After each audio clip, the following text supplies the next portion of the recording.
System फार तैयारी में आप सभी का बहुत बहुत स्वागत है। आप सभी लोगों का मैं आपका सिद्धांत भैया बहुत बहुत स्वागत करता हूं अपने इस सिस्टम फार तैयारी में। सिस्टम फार तैयारी क्या है भैया? तो हम इस सिस्टम फार तैयारी में ना वैसे क्वेश्चन को करेंगे जो डायरेक्ट आपके 2025 एग्जाम में आने वाले हैं। ये बायोलॉजी का वीडियो है। मैं हर सब्जेक्ट का, हर स्ट्रीम का वीडियो लेकर आता हूं केवल एक ही चैनल वन एजुकेशन 12 पे। एग्जाम से पहले भी और एग्जाम के बाद भी आपको सपोर्ट करने वाला है मात्र एक चैनल वन एजुकेशन 12। ठीक है, यहाँ पे आपको हर कुछ मिलेगा, हर स्ट्रीम से मिलेगा, कोई टेंशन लेने वाली बात नहीं है। तो चलिए फर्स्ट क्वेश्चन को हम देखते हैं कि कौन सा फर्स्ट क्वेश्चन है भैया जो डायरेक्ट आपके 2025 पेपर में आने वाला है। तो देखिए फर्स्ट क्वेश्चन हमारा बोल रहा है कि गिफ्ट तकनीक क्या होता है। गिफ्ट तकनीक के बारे में आपको नहीं पता? गिफ्ट का मतलब ही होता है उपहार, इतना तो समझ में आ रहा है। अब भैया बायोलॉजी के टर्म में गिफ्ट का मतलब क्या हो सकता है? तो सबसे बड़ा गिफ्ट क्या होता है धरती पे? मानव। ठीक है, तो यहाँ पे क्या गिफ्ट तकनीक का मतलब होगा कि जो प्रजनन की क्रिया होती है ना, एक प्रजनन की एक तकनीक है ये गिफ्ट तकनीक। ठीक है, इससे क्या होता है भैया? तो इससे क्या होता है कि आपके जो आप लोग अपने समाज में देखते होंगे कि बहुत सारे ऐसे लेडीज होंगी जिनकी क्या होते हैं, बच्चे नहीं होते हैं। ठीक है, तो ये बांझपन को दूर करता है इसी तकनीक, गिफ्ट तकनीक से क्या होता है? तो बांझपंती को जो है ना उसको दूर किया जाता है। ठीक है, बांझपंती का मतलब समझ में आया? जिनके पास बच्चे नहीं होते हैं उन्हीं को बांझ बोला जाता है। ठीक है, तो उसको दूर किया जाता है गिफ्ट तकनीक से। ठीक है, चले आगे अगले क्वेश्चन को देखें क्या बोल रहा है। अगला क्वेश्चन बोल रहा है कि प्रोटीन संश्लेषण क्या है। अगला क्वेश्चन हमारा बोल रहा है कि प्रोटीन संश्लेषण क्या है। तो प्रोटीन संश्लेषण से क्या समझना भैया कि कोशिका द्वारा प्रोटीन के निर्माण को ही प्रोटीन संश्लेषण कहते हैं। ठीक है, अगले क्वेश्चन को देख ले हम अपने। अगला क्वेश्चन हमारा क्या बोल रहा है कि जैव आवर्धन क्या है। जैव आवर्धन क्या भैया? तो एक प्रोसेस है जिसकी सहायता से क्या किया जाता है, तो जीवों के भीतर जो होते हैं ना विषैले पदार्थों की सांद्रता को बढ़ा दी जाती है। ठीक है, चले आगे अगले क्वेश्चन को देखें क्या बोल रहा है कि क्वेश्चन हमारा बोल रहा है कि जलीय पौधों में पारिस्थितिक अनुकूलन क्या है भाई। तो जलीय पौधों में और किसी भी पौधे में पारिस्थितिक अनुकूलन क्या होता है? मनुष्य परिस्थितियों का दास है, ठीक उसी तरह पौधे भी परिस्थितियों का दास है। जिस तरह हम अपने परिस्थिति के अनुसार, अभी ठंडा है तो बहुत लोग 5 बजे उठ रहे होंगे, 6 बजे उठ रहे होंगे,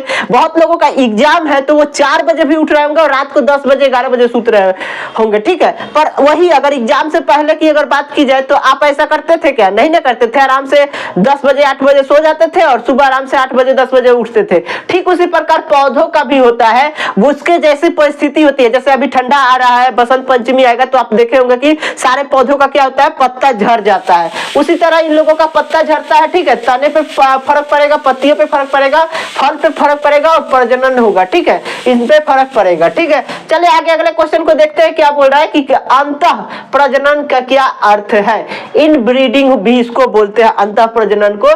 कि इनब्रीडिंग क्या है भाई? ठीक है, तो जब अनुवांशिक रूप से जीवों के बीच प्रजनन होता है ना तो उसी को क्या बोलते हैं? अंतः प्रजनन बोलते हैं। आपको बिल्कुल चिंता नहीं करनी है, ये सब का आंसर पीडीएफ नोट्स आपको मिलेगा, वो भी बिल्कुल फ्री में। डिस्क्रिप्शन में मैंने लिंक दे दिया है, वहां पे जाके आप डाउनलोड कर सकते हैं। ठीक है, और अगला क्वेश्चन हमारा बोल रहा है कि लिंग गुण सूत्र क्या है। तो ये क्वेश्चन से आपको समझ में आ रहा होगा कि लिंग और गुण सूत्र, ऐसा गुण सूत्र जिससे किसी जीवों का लिंग निर्धारण किया जा सके। ठीक है, लिंग निर्धारण करने का क्या मतलब है?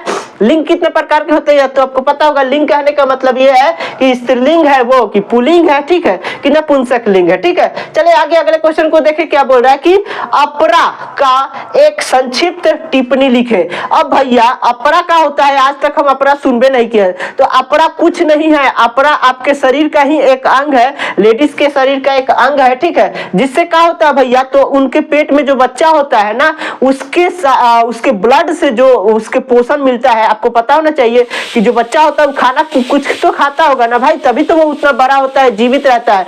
तो ये जो शरीर का अंग है इसी के द्वारा भ्रूण के पास इसका खाना पहुंच पाता है। ठीक है, बच्चे का, अगर मैं कॉमन लैंग्वेज में बोलूं जिससे कि आपको चीजें समझ में आए, तो बच्चे के पास जो खाना पहुंचाता है ना वो अपरा ही पहुंचाता है पेट के अंदर का। ठीक है, चले आगे अगला क्वेश्चन को देखते हैं क्या बोल रहा है कि जीन उत्परिवर्तन से आप क्या समझते हैं। तो जीन उत्परिवर्तन क्या होता है भैया? तो आपको पता होना चाहिए जीन का क्या मतलब होता है, जेनेटिक होता है। जैसे कि आप लोग देखे होंगे कि बहुत सारे लोगों का क्या होता है कि जिनकी माता पिता नाट होते हैं, उनके बच्चे भी नाटे होते हैं, ठीक है। और बहुत सारे लोगों को ऐसा भी देखिएगा कि क्या होता है कि उनके बच्चे माता पिता तो नाट होते हैं पर उनके बच्चे जो होते हैं वो लंबे हो जाते हैं, ठीक है। तो ये जीन उत्परिवर्तन का मतलब यही है कि उनका जेनेटिक यानी कि डीएनए में बदलाव होने के कारण जो होता है ना, उसको ही जीन उत्परिवर्तन बोलते हैं। डीएनए में जब तक बदलाव नहीं होगा तब तक वो जीन उत्परिवर्तन नहीं होगा, ठीक है। चले आगे अगले क्वेश्चन को देखें क्या बोल रहा है। अगला क्वेश्चन हमारा बोल रहा है कि जैव विविधता सांद्रण के बारे में बताएं। जैव विविधता सांद्रण क्या होता है?